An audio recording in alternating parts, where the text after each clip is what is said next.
नमस्ते, मैं हूं सुरेश कुमार एकलवे और आप देख रहे हैं बात सच है। कश्मीर के मुद्दे पर लगभग हर मंच से भारत को घेरने की कोशिश कर चुके पाकिस्तान के तेवर पिछले कुछ दिनों से बदले नजर आ रहे हैं। दोनों देशों के बीच बातचीत शुरू होने की स्थिति फिर से बन रही है। बीते दिनों पाक PM Imran Khan corona positive हो गए थे। इसके बाद भारत के प्रधानमंत्री नरेंद्र मोदी ने सोशल मीडिया पर उनके जल्द स्वस्थ होने की कामना की थी।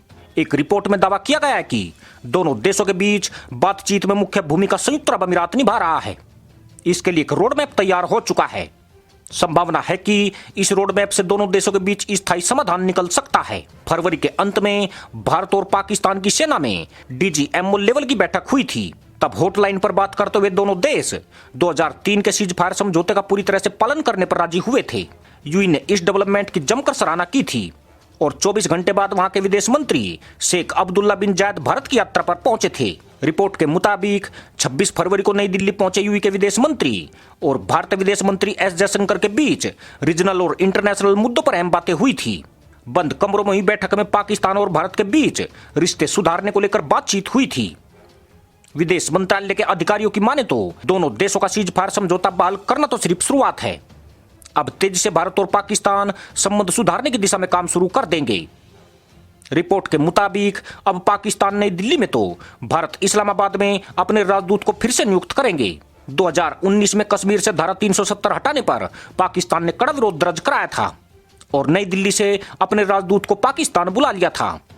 सिर्फ इतना ही नहीं, पाकिस्तान ने इस्लामाबाद में भारत के राजदूत अजय बिसारिया को भी जाने के लिए कह दिया था। बताया जाता है कि बातचीत के पीछे व्यापार भी एक बड़ी वजह है। राजनयिकों को बहाल करने के बाद दोनों देश कारोबार भी शुरू कर देंगे। दरअसल यूएई और सऊदी अरब के भारत और पाकिस्तान दोनों ही देशों के साथ अच्छे व्यापारिक संबंध है और वह दोनों को ही एक साथ साध कर चलना चाहते हैं।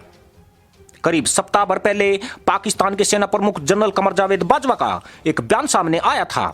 उन्होंने कहा था कि भारत और पाकिस्तान दोनों को पुरानी कड़वाहट भूलकर आगे बढ़ना चाहिए। उनके इस बयान को भी दोनों देशों के बीच रिश्तों में सुधार की पहल के रूप में देखा गया था।